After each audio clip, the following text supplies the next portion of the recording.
Hello everyone and welcome.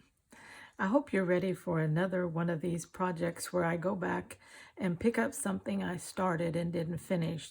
The UFO projects, the unfinished objects that are sitting around in your craft room, on your shelves, in your drawers, stuck in your closet, everywhere they could be, but finished. So I'm pulling these out little by little and I'm finishing them.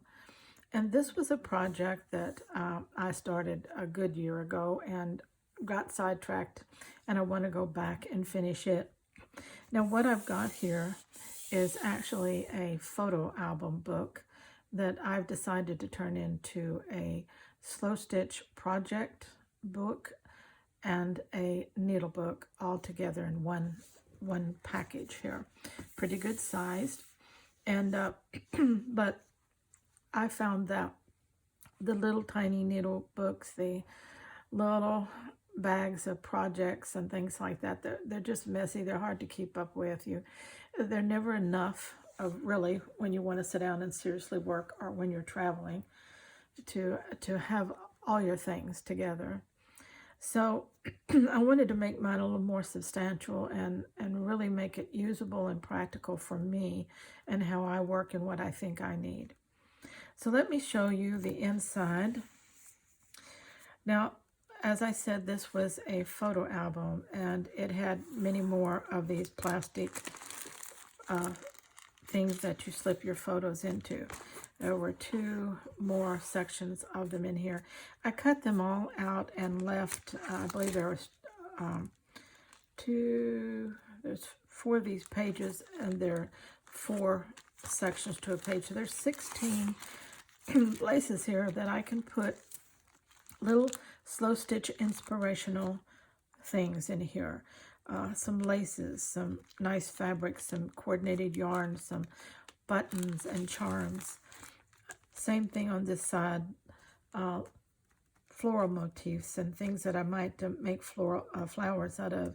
As I put together these different little inspiration packs, I will put them in here so that I can always have something on hand to work with or start a new project with in that.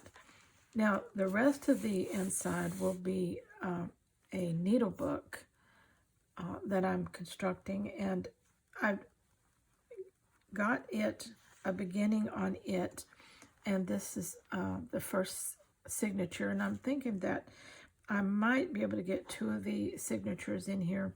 I don't know. By the time I finish this one out, it may be just chunky enough on its own. But you can see that I have a little pocket here on the front, 2 little pockets that I can slip different things in. I use big tweezers a lot, and so I could slip those things in there. Plus the little padded areas themselves work as good places to put my straight pins and things like that. Then I will be working on the inside on building pages for more items, more needles, things like that. Another good little needle pouch here.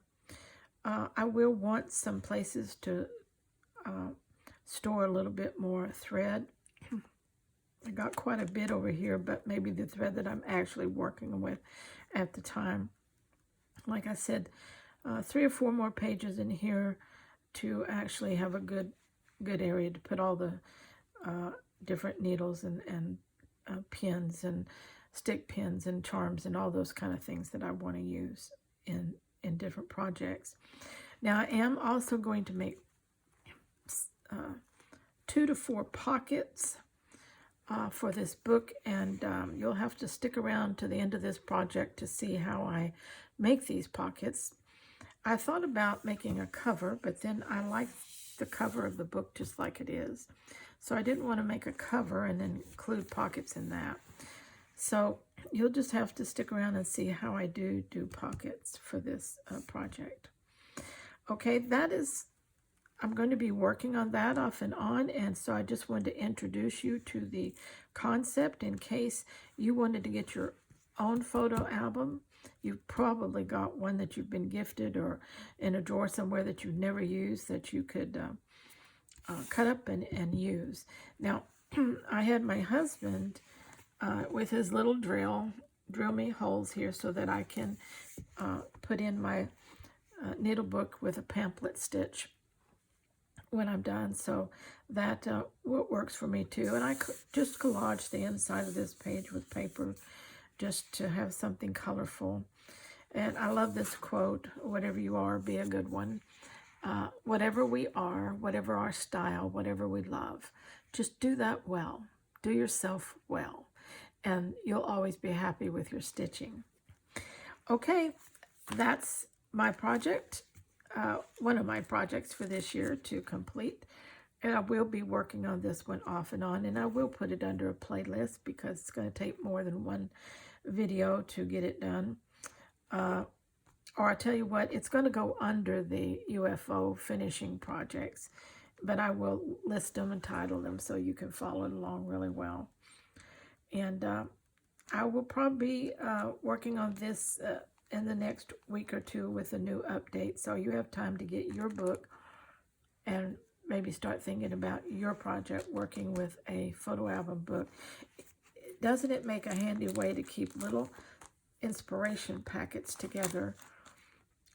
Just imagine, you know, if you were out and about and you wanted to start something where you definitely would have something. And I had, like I said, I just kept 4 pages, which gives me 16 different compartments. But you could do as many as you wanted. In my pockets that I make, the one in the back here, I envision loading several background fabrics so that, you know, I don't use huge ones, usually by like 7x9, 4x4s, things like that. But I have several of the background fabrics already cut and ready. And then I have inspiration packets to start with. Then I can begin to work anywhere that I have my book and anywhere in the world I might be. Okay. All right. And again, this is perfectly imperfect. I mean, just look at this. This isn't lined up, but that's exactly the way it's going to stay. But that's because that's how I like it. And what I'm using on this inside may or may not have a practical purpose. It may just be a little decoration. That's okay too, because that's how I like it. I like it scrappy. I like it raggy. I like it perfectly imperfect. So please follow along with that.